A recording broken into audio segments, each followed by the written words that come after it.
마태복음을 계속해서 매 챕터, 매 장을 설교하고 있습니다. 오늘 이 말씀이 하나님께서 인도하신 말씀이라고 생각하며 순서대로 말씀을 전하도록 하겠습니다.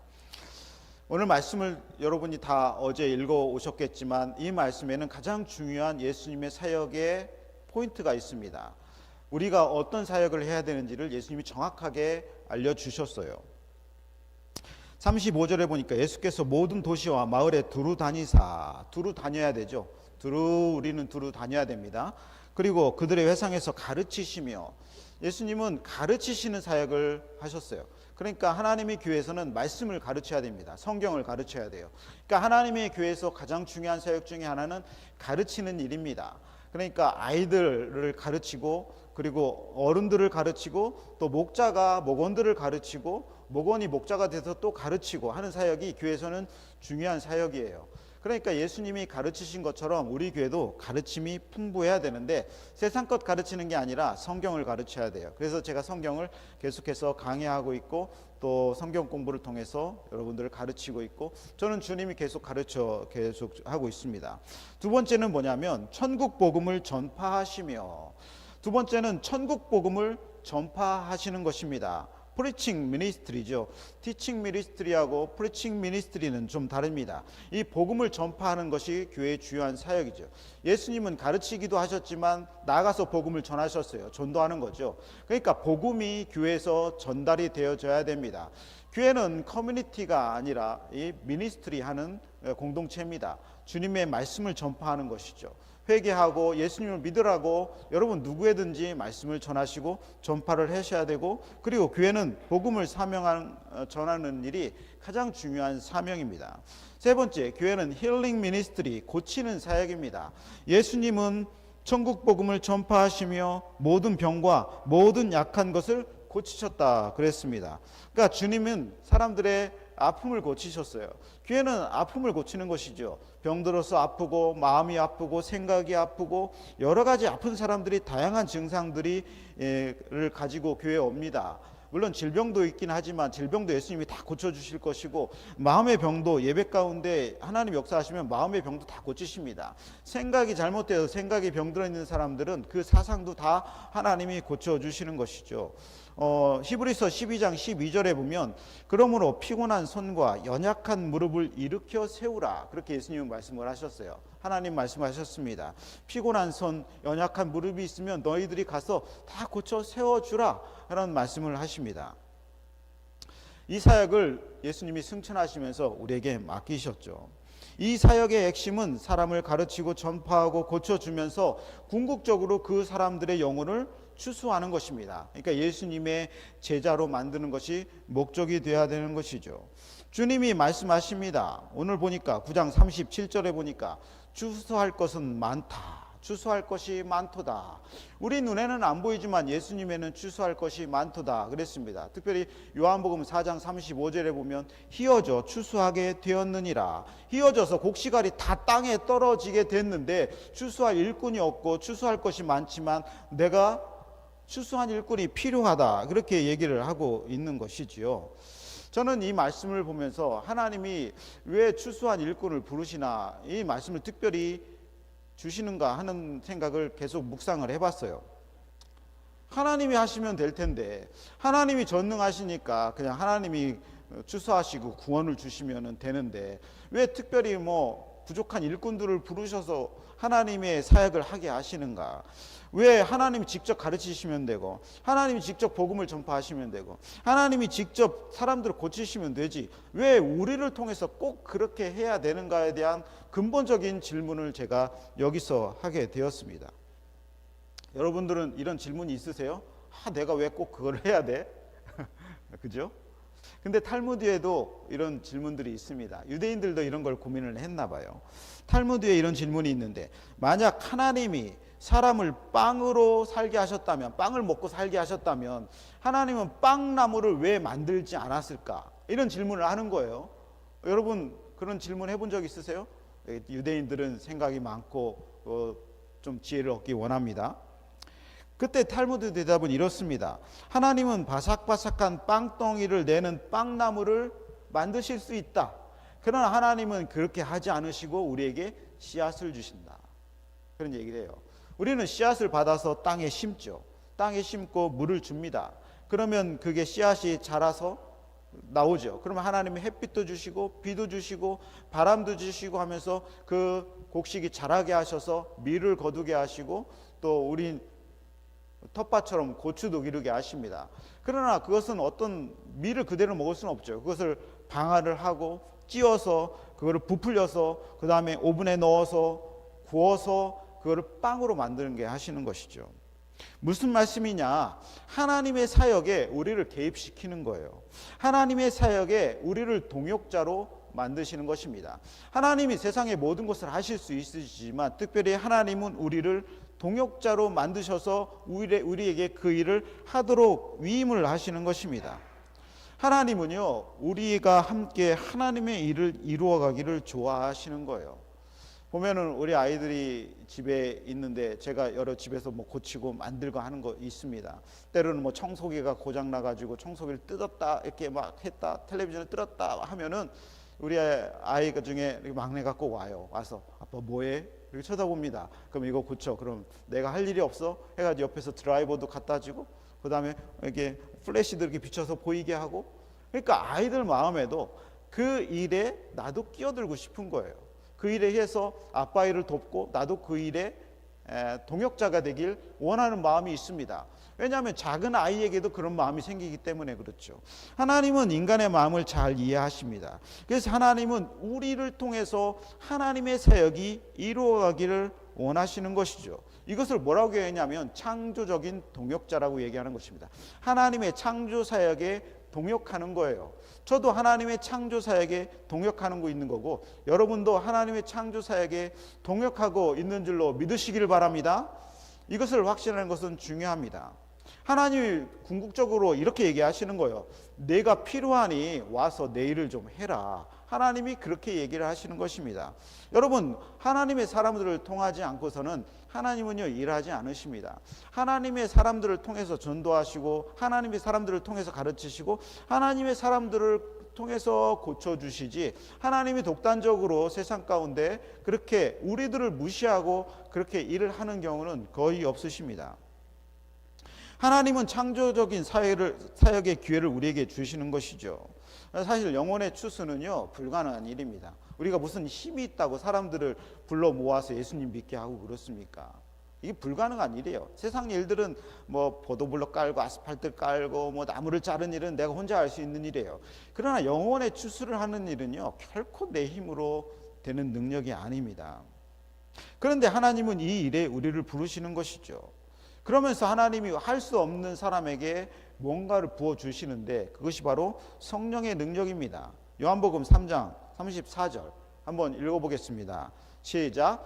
하나님이 보내신 이는 하나님의 말씀을 하나니 이는 하나님이 성령을 한량없이 부어주심이라. 우리가 이 일을 할 수 있는 일은 하나님의 말씀을 제가 여러분에게 전할 수 있는 이유는 제 능력이 출중해서가 아니라 절대로 그러지 않은 거예요. 그러면 정치인들, 말 잘하는 사람들을 세웠겠죠. 하나님이 그런 사람들 쓰는 것이 아니라 하나님이 특별히 나를 세우셔서 나에게 성령의 능력을 부어주셔서 부어주시는데 그냥 한 번만 부어주시는 게 아니라 한량없이 마치 샤워기에서 물이 쏟아지듯이 성령의 능력을 한없이 부으셔서 하나님이 보내시는 사람이 하나님의 말씀을 막 쏟아낼 수 있도록 능력을 주시는 거예요. 이게 하나님의 하시는 일의 방법입니다. 여러분, 하나님의 일을 하는 사람에게는 하나님의 능력이 부어주시는 거예요. 그러니까 하나님이 능력을 부어달라고 하나님 성령의 능력이 없이는 내가 할 수 없다라고 고백하면서 하나님께 능력을 구하는 자세가 하나님의 일꾼의 자세가 된다라고 생각을 하는 것입니다. 역으로 말하면 성령의 능력을 받으면 영혼을 추수하는 일은 누구든지 다 할 수 있는 일입니다. 하나님의 사람들이라면 아이도 그리고 어른들도 그리고 천국에 가까운 사람들까지도 다 할 수 있는 거예요. 장애도 문제가 되지 않고 그리고 아픔도 문제가 되지 않습니다. 왜냐하면 하나님이 부어주시는 사람들은 그렇게 할 수 있기 때문에 그렇습니다. 제가 보니까 아이들이 전도를 잘합니다. 제가 예전에 그 강남중앙 침례교회에 있을 때 한 아이가 기억이 나요. 그 아이는 6살짜리였습니다. 학교를 들어가요. 프리스쿨. 그런데 미국은 아이들이 못 걸어오지만 6살짜리가 한국은 걸어 다니잖아요. 그러니까 유치원 가방을 메고 이 아이가 교회 오는 겁니다. 교회 와가지고 너무 큰 은혜를 받는 거예요. 그리고 우리 아버지가, 할머니가, 할아버지가 지옥 간다, 예수 안 믿으면 지옥 간다는 것을 들게 된 거예요. 이 아이가 그걸 믿었어요. 그래서 집에 가가지고 목사님, 전사님이 얘기하는데 이러다 할아버지 지옥 간대, 이러다 영원히 천국에 못 간대, 그러다 어떻게 하려고 그래. 막 할아버지를 발찌가랑이를 잡고 누우는 거예요. 6살짜리가 교회만 갔다 오면. 그래서 엄마가 교회 안 보려고 하니까 이 아이가 가겠다는 거예요. 아이가 가겠다는데 어떻게 해요? 몇 달 뒤에 그 부모님들이 나왔습니다. 어떤 교회인지 한번 가보자. 6살짜리가 엄마 아빠 간을 잡고 엄마 아빠 사랑하는데 나중에 못 보면 어떡해. 그 부모가 다 예수 믿었습니다. 그 아이 때문에. 그러니까 그 아이에게, 그 작은 아이에게 성령의 능력이 부어지고 복음이 들어가니까 그 부모님들을 전도하더라고요. 성령의 능력을 갖고 있는 사람들은요, 그렇게 능력이 있는 것입니다. 근데 오늘 성경 말씀을 이렇게 보면 하나님은 필요한 일꾼들을 모집하는 순서가 있어요. 그냥 아무나 막 부르지 않냐고 일꾼들을 모집하는 순서가 있습니다. 9장 38절에 이런 말씀이 기록이 되어 있습니다. 그러므로 추수하는 주인에게 청하여 추수한 일꾼들을 보내주소서 하라 하시니. 그러니까 추수한 일꾼들이 필요하면 먼저 뭐냐? 하나님께 보내달라고 기도를 하라는 것입니다. 그러니까 우리가 먼저 일꾼들이 필요하다고 생각을 하죠. 우리 회사도 마찬가지 아닙니까? 회사에 이런 유능한 직원이 들어왔으면 좋겠어. 이런 사람이 꼭 필요한 사람이 우리에 왔으면 좋겠어. 그렇게 생각을 하잖아요. 그런데 그리스도인들의 순서는 뭐냐면 하나님께 일꾼들을 보내달라고 기도하라라고 하는 거예요. 그것이 가장 먼저라고 하는 것입니다. 그러면 추수한 일꾼들을 하나님이 보내주신다는 것이죠. 여러분, 하나님 모르시겠어요? 다 아십니다. 어떤 사람들이 필요한지 당연히 아십니다. 그러나 하나님은 기도하길 원하시는 거예요.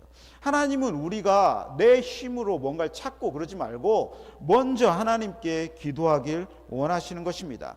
하나님께 필요한 것을 요청하길 원하시는 것이죠. 하나님이 일꾼들을 채워주기를 우리는 기도해야 됩니다. 그래야 가장 적합한 일꾼들이 오게 되는 거예요. 그 말씀입니다. 저는 계속 끊임없이 일꾼들을 보내달라고 계속 기도합니다. 내가 찾는 것이 아니라, 물론 내가 찾죠. 기도하고 찾죠. 그러나 하나님이 보내주셔야 됩니다. 저는 예전부터 항상 뭔가 달라고 할 때 내가 하려고 하지 않았어요. 내 손은 작고 하나님은 손이 크니까 기다리면 내 손보단 하나님이 주어주시는 축복이 더 크다. 항상 저는 그렇게 생각을 했어요. 그래서 하나님이 주시는 축복으로 살아가자. 그러니까요, 내가 생각한 것보다 더 큰 길도 열어주시고 더 큰 좋은 육적인 것들도 그렇고 세상적인 것들도 다 마찬가지더라고요. 하나님이 집어주셔야 되더라고요. 그리고 하나님 주시는 것은 가장 좋은 거라고 생각을 하고 있습니다. 하나님께 요청하면 하나님은 우리에게 어떤 일꾼들을 보내주시느냐. 놀랍습니다. 오늘 성경 말씀도 지난주도 놀라웠는데 오늘도 놀랍습니다. 이 묵상을 할수록. 첫 번째, 하나님 우리의 기도대로 첫 번째 동정심이 있는 일꾼들을 보내주십니다. 오늘 성경 말씀 읽어봅니다. 시작. 무리를 보시고 불쌍히 여기시니 이는 그들이 목자 없는 양과 같이 고생하며 기진하니라. 이게 누가 무리를 보신 거예요? 예수님이 보실 때, 사람들을 볼 때 예수님의 눈이 무리를 보셨는데 불쌍한 마음이 드신 거예요. 그러니까 예수님이 불쌍한 마음을 드셔서 그 사람들을 고쳐주시고 가르치시고 복음을 전파하시죠. 그러니까 예수님도 동정심이 많은 분이었어요. 그러니까 하나님의 사람들은 동정심이 많아야죠. 우리가 기도하면 어떤 사람들을 보내주시느냐? 마음에 동정심이 있는 사람들을 보내주십니다. 여러분 마음 보니까 다 동정심이 많아. 그죠? 여러분 사람들 보면은 참 불쌍하잖아요. 저 사람들은 어떻게 예수도 안 믿고 저렇게 살아갈까? 저 사람들은 어떻게 기도도 안 하면서 저렇게 마음대로 살아가는가? 배짱도 크네 하면서 사람들이 불쌍해지지 않아요? 저러다가 저 사람들은 예수 안 믿고 어디로 갈까?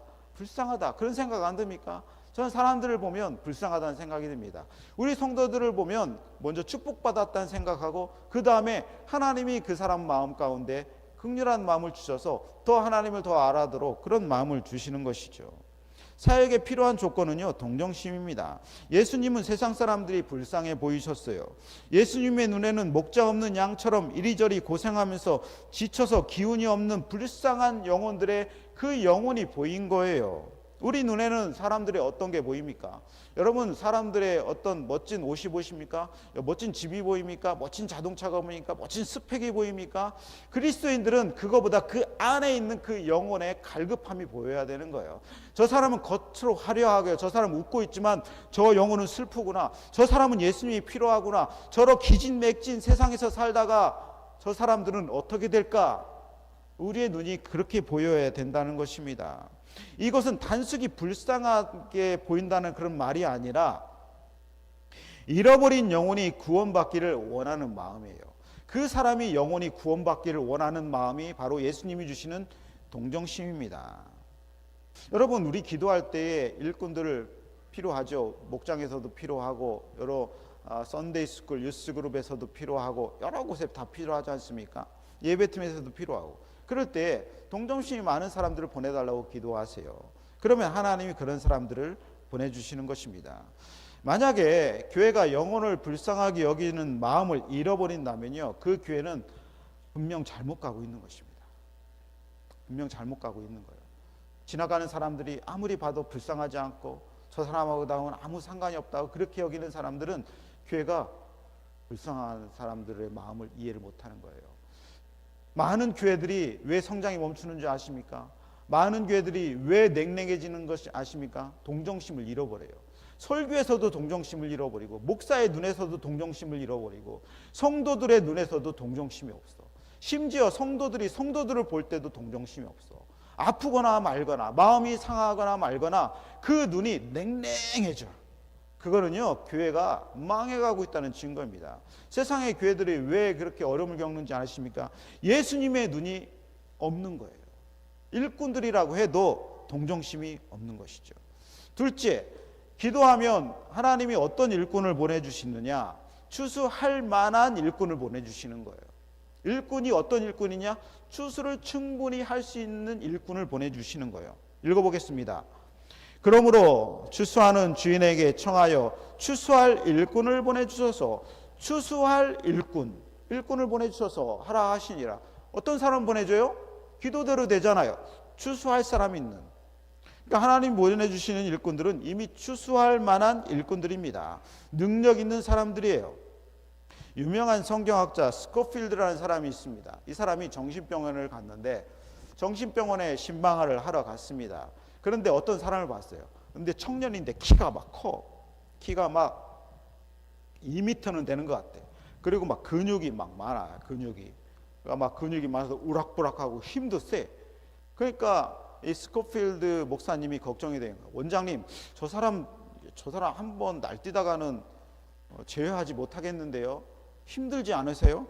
그러니까 이 정신병원 원장님이 이렇게 얘기를 합니다. 이거 별거 아니에요, 저 사람. 왜 그러냐면 저 청년은 한 번도 자신의 힘을 발휘한 적이 없어요. 왜냐하면 자기는 아무런 힘이 없다라고 하는 망상에 걸린 사람이랍니다. 자기는 아무런 힘이 없다라고 망상에 걸린 사람이래요. 그래서 맨날 요구하는 게 근육 키우는 힘이 있는 약만 달라고 계속 요구를 한다는 거예요. 그러니까 스코필드 목사님이 얘기했습니다. 저도 그런 사람 많이 봤어요. 병원장이 깜짝 놀라죠. 아니, 목사님도 그런 사람 많이 보셨어요? 어디에서 봤어요? 교회에서 많이 봤습니다. 우리 교회 사람들은 이미 성령의 능력으로 충분히 많은 재능을 가졌음에도 불구하고 자신은 못한다고 얘기하고 자신은 무능하다고 얘기하고 자신은 할 수 없다라고 얘기를 해요. 하나님이 이미 추수할 만한 능력을 보냈음에도 불구하고 그렇게 얘기를 합니다. 패배주의로 살고 있어요. 그런 것 같아요. 하나님이 우리를 부르셨다는 그 자체가 벌써 우리에게 충분한 능력이 있다는 사실을 믿으셔야 돼요. 여러분 안에는 하나님의 능력이 있습니다. 하나님 부르시는 성령의 능력이 있어요. 충분한 능력이 있습니다. 저는 뭐든지 할 수 있다라고 생각을 합니다. 그래서 하나님이 보내신 일꾼들은 게으르지 않아요. 여러분 게으르지 않지 않습니까? 그러니까 이거 다 부지런해. 하나님의 일을 맡기면 그것 갖고 계속 생각을 하죠. 왜냐하면 성경에 보면 가을이 지나 겨울이 오기 전에, 곡식이 떨어지기 전에 추수할 일꾼들은 그것을 거둬야 되기 때문에 그렇죠. 하나님의 진정한 일꾼이라면 그 밭에 그 휘어져서 떨어져 있는 영혼들을 그냥 내버려 두지 않는 것입니다. 게으를 수가 없는 것이죠. 저는 이제 새로운 시대가 되었으니까 우리가 새로운 일꾼들은 하나님의 새로운 시대의 일꾼으로 채워져야 되지 않나, 새로운 마인드로 채워져야 되지 않나 생각을 합니다. 그러니까 지지난주에 몇 주 전에 새 부대 얘기했잖아요. 새 부대가 되어야 하나님이 새로운 은혜를 부어주신다. 그걸 잡아야 된다. 그러니까 우리도 새로운 일꾼의 모습을 갖춰야 되지 않나, 그렇게 생각을 합니다. 그래서 저도 미국에 와서 목회를 하는 동안에 제가 가졌던 모든 낡은 부대는 다 버리고 새로운 부대로 채워지길 항상 원하고 있습니다. 항상 발전하길 원하고 있고 저 스스로도 훈련하게 되는 것이죠. 그래서 게으르지 아니하는 하나님이 일꾼들을 보내주실 때에, 주수꾼들을 보내주실 때에 그분들을 잘 훈련시켜서 하나님의 사역을 할 수 있도록 제 스스로의 채찍질을 늘 하게 되는 것을 보게 됩니다. 저는 한국에서 페인트 칠을 많이 해봤어요. 많이 해봤어요. 그런데 미국에 오니까 페인트 칠이 달라요. 차원이 달라. 우리 사모님은 저 위에 페인트 칠을 엄청 잘하시는데 제가 보면서 아하, 나는 안 되겠다 이렇게 생각을 했습니다. 저 본당에 페인트 칠을 해야 되잖아요. 저 로비에 비가 많이 새서. 그런데 가서 한참을 서 있어도 답이 잘 안 나는 거야. 어떻게 해야 되는지. 잘해도 잘 못하겠다. 그래서 우리 장로님들과 기도하는 중에 그 장로님들도 주저주저 하는 거예요. 왜냐하면 교회 얼굴이니까, 들어오는 사람들이 하나님을 보듯이 교회를 봐야 되니까. 고민하는 중에 제가 유 집사님에게 텍스팅을 했어요. 어떻게 해야 됩니까? 아니나 다를까 이분이 짐을 떠 안으셨어요. 그래가지고 이분이 나중에 들어보니까 유 집사님이 홈디포에 찾아가셨어요. 홈디포에 주차장에서 서성이시는 거예요. 왜냐하면 당신도 전문가가 필요하니까. 보니까 페인트하는 차가 페인트라고 딱 써 있더래요. 가가지고 그 사람이 나타나길 기다려서 그 사람에게 물어보는 거예요. 어떻게 해야 되나? 비가 많이 샜는데 그냥 하면 안 될 것 같고. 그래서 그 명함 받아오고 그 사람들 불러서 페인트를 칠했어요. 가보니까 엄청 깨끗하게 되어 있어. 저는 이게 하나님의 일을 하는 기본적인 자세라고 생각을 합니다. 만약에 우리가 그냥 했다가는 도로 더러운 로비로 돌아갔을 것입니다. 하나님의 일꾼들은 이런 사명을 가진 거예요. 긍지가 있고 하나님의 사람들은 부지런하며 하나님이 주시는 능력이 있고 새로운 창조적인 아이디어가 있고 그래서 하나님의 사역을 귀하게 여기는 일꾼들입니다. 그것이 바로 추수할 일꾼들의 능력이에요. 하나님이 주시는 능력이죠. 저는 제가 우리 집은 그렇게 안 합니다. 페인트도 안 칠하고 저희 집은 잘 고치지도 않아요. 근데 하나님의 집은 그냥 두고 볼 수가 없어요. 저는 수시로 이 자리에 앉아옵니다. 주중에 앉아서 한참 본당을 쳐다보면 하나님이 비전을 주시는 것 같고 그래서 많은 생각이 떠오르고 정제된 생각으로 하나님께 다시 드리고 하나님의 뜻을 분별하는 것입니다. 하나님의 주수꾼들, 여러분들이 하나님의 주수꾼들입니다. 여러분이 하나님의 새로운 생각으로 가득 차길 저는 원합니다. 세 번째, 우리가 기도하면 하나님은 적극적으로 순종하는 일꾼들을 보내주십니다. 우리가 기도하면 하나님이 보내주시는데 첫 번째는 동정심이 많은, 국률이 많은 사람들을 일꾼으로 보내주시고 주변에 그 일을 감당할 만한 능력을 채워서 보내주시고 새로운 능력도 부어줘서 보내주시고 세 번째, 우리가 기도하면 적극적으로 순종하는 사람을 보내주신다는 것이에요. 저는 이 추수꾼들, 이 문맥에서 하나님이 추수꾼을 보내주시면 그 사람들은 반드시 추수를 하는구나 이런 확신을 얻었습니다. 왜냐하면 내가 찾는 사람들은 확신이 없어. 하나님의 사람들이 내가 찾을 때 그 일꾼이 일을 잘하시는 확신이 없어요. 그러나 하나님이 보내주시는 사람들은 확신이 있기 때문에 그렇습니다. 하나님은 반드시 도움이 되고 능력이 있고 그 일을 감당할 만한 사람들을 보내주시는 것이에요. 이것을 믿으시기를 주님의 이름으로 축원합니다. 하나님이 보내주신 사람들은 확실한 사람들만 보내주시는 거예요. 저는 이런 확신을 성경에서 찾았습니다.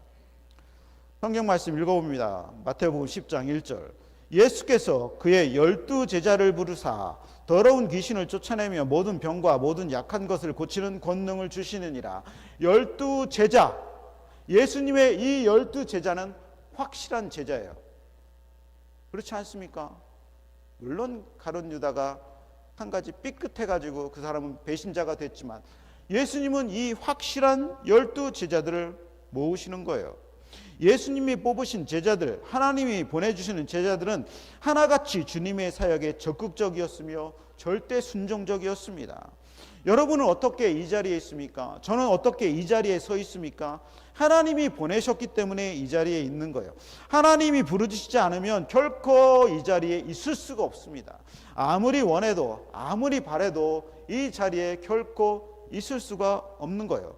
결코 쓰임받지 못하는 것입니다. 여러분, 하나님이 여러분을 사랑해서 보내셨다는 사실을 꼭 믿으시길 바랍니다. 하나님이 보내셨기 때문에 여기 있는 것입니다. 하나님 분주해 주셔요. 언제? 우리가 기도하면. 내가 막 뭔가를 많이 하려고 찾으려고 하고 하면은 하나님이 한번 해봐라 이렇게 생각을 하시는 것 같아요.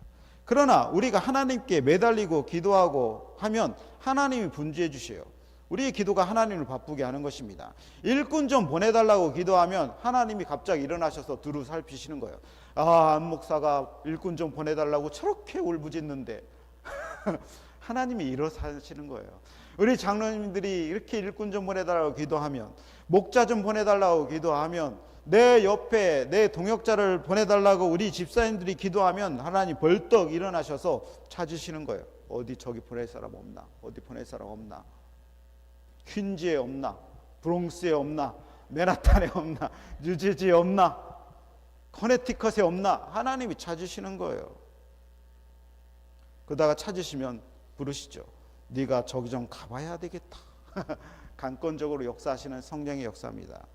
모세는 40년간 목동 생활을 했어요. 목동 생활 40년간이나 목동했습니다. 근데 40년이 끝난 80세에 갑자기 하나님 호렙산을 해서 부르십니다. 떨기나무가 있는데 불이 타는데 가보니까 떨기나무가 타질 않아. 근데 그 안에서 하나님의 음성이 들리셔. 깜짝 놀랐죠. 누구냐? 하나님이다. I am that I am. 나는 하나님이다. 나는 나다. 그러니까 내 신을 벗으라. 그러니까 신발을 벗고 거기서 무릎을 꿇었습니다. 모세야, 모세야. 네, 제가 여기 있습니다.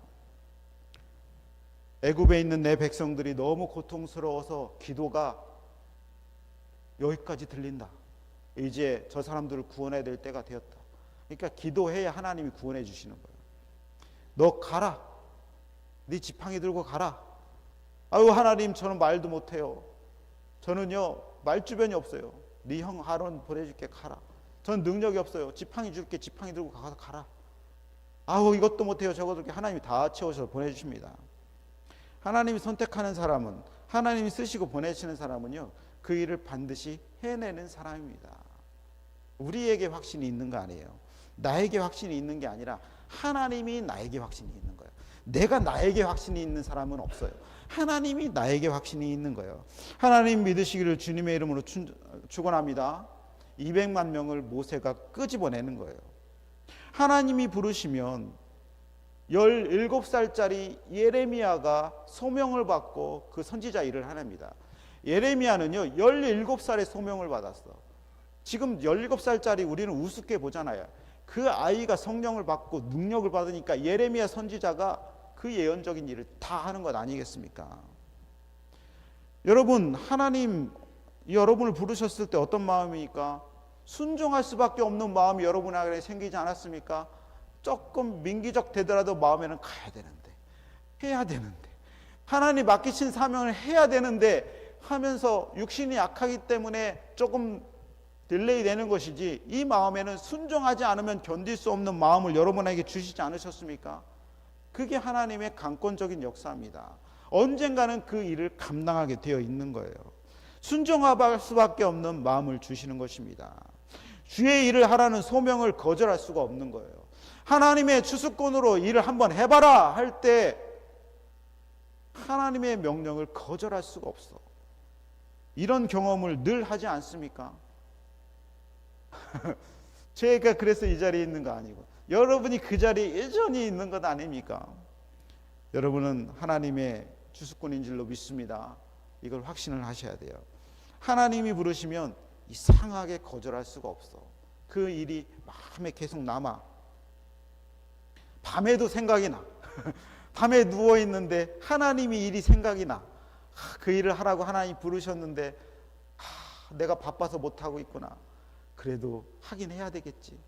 떠올라. 아침에 밥 먹다가도 떠올라. 우리 집의 종탑에, 우리 교회 종탑에 비가 새는데 어떻게 해야 되나?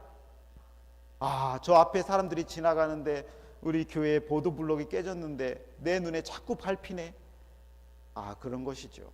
우리 교회 카펫이 더러워져 가지고 사람들이 앉을 때 괜히 마음이 안 좋을 것 같은데 자꾸 눈에 보여. 결국은 하게 돼서 하나님의 일을 하게 되는 것이죠. 어려워도 아이들을 돌보고 가르치고. 저는 우리 둘째 진서를 보면서 저 아이가 아이들 데려놓고 성경 공부를 가르치는 걸 상상을 하지 않았어요. 그러나 하나님이 그 아이에게 맡기니까 하더라고요. 저는 중학교 1학년 때 교사를 했습니다. 하나님이 갑자기 전사님이 저보고 교사를 하라는 거예요. 중학교 1학년이 됐는데 초등학교 6학년을 가르치라는 거예요. 그런데 못한다고 어떻게 하냐고 했는데 전사님이 해봐, 할 수 있어 하는데 마음에 하기 어려운데 거기 가서 앉아 있더라고요. 근데 그 6학년 아이들이 형 말에 꼼짝도 못 하더라고요. 중학교 1학년 형이 가장 무서운 형이야. 그래서 전사님 말하면 안 듣는데 6학년 애들이 꼼짝도 앉아가지고 성경 말씀을 들어. 하나님이 부르시니까 하나님의 일을 해내더라고요. 놀라운 일 아닙니까? 우리는 주님이 주신 사명으로 살아가는 일꾼들이에요. 주님이 부르실 때 그럴 때 삶의 의미가 있는 것입니다. 순종할 때 기쁨이 넘치지 않습니까? 순종 안 하면 기쁨이 없잖아요. 그런데 순종해서 그 일을 해보면 얼마나 기쁨이 넘칩니까? 여러분 어떨 때 잘 쉬었다고 생각하십니까? 집에 뒹굴뒹굴 아침부터 저녁 때까지 넷플릭스 보면서 팝콘 먹으면서 잘 쉬었다 하면은 기쁨이 넘칩니까? 내가 오늘 왜 이렇게 하루를 보냈을까 생각하지 않습니까? 그러나 아무리 어려운 일이라도 그 일을 내 앞에 두고 하나님 말씀대로 꾸역꾸역 그 일을 순종해서 그 일을 다 감당해내고 저녁 때 집에 샤워하고 딱 누워있으면 말할 수 없는 기쁨이 오죠. 하나님의 일을 내가 다 감당했구나. 어려워도 그 일을 다 해냈구나. 힘들어도 해냈구나. 기쁘다. 그런 거 아니겠습니까? 하나님의 사람들은요, 하나님이 부르시는 그 일을 해낼 때에 기쁨이 없게 만들어져 있는 사람들이에요. 이 몸이 그렇게 만들어져 있어.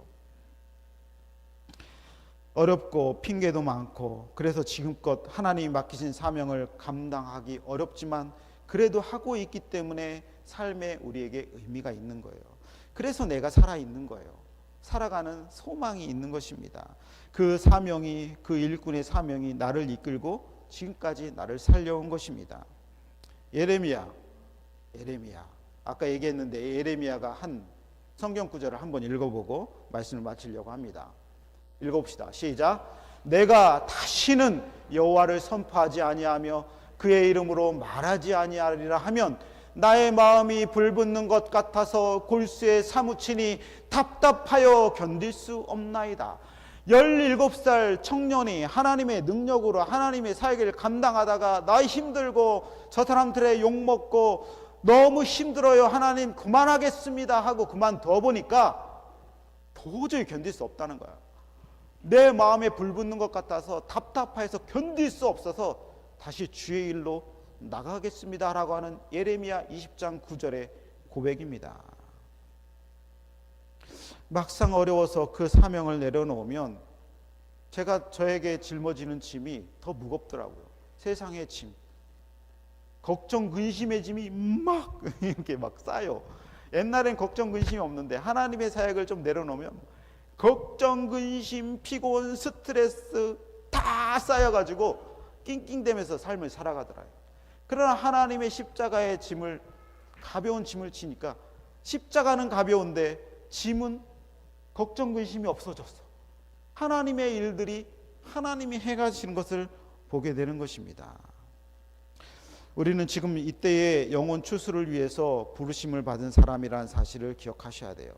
이 소명은 거절할 수 없는 나에게 맡기신 존귀한 소명입니다. 세상 것과는 완전히 달라요. 여러분 어떤 자리에 있습니까? 어떤 작은 일을 맡기셨습니까?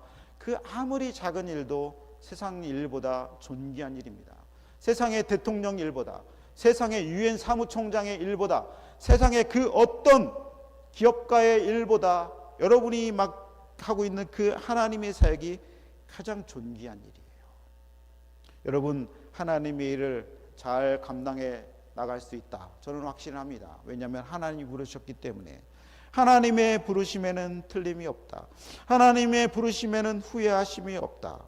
그리고 함께 계속 기도합시다. 좋은 일꾼 보내달라고 기도합시다. 반드시 보내주실 줄로 믿습니다. 우리 교회에도 그렇고 여러분의 가정에도 그렇고 여러분의 직장과 회사와 여러분의 모든 삶의 자리에서 하나님이 가장 좋은 동역자를 반드시 붙여주실 것입니다. 아멘. 아멘.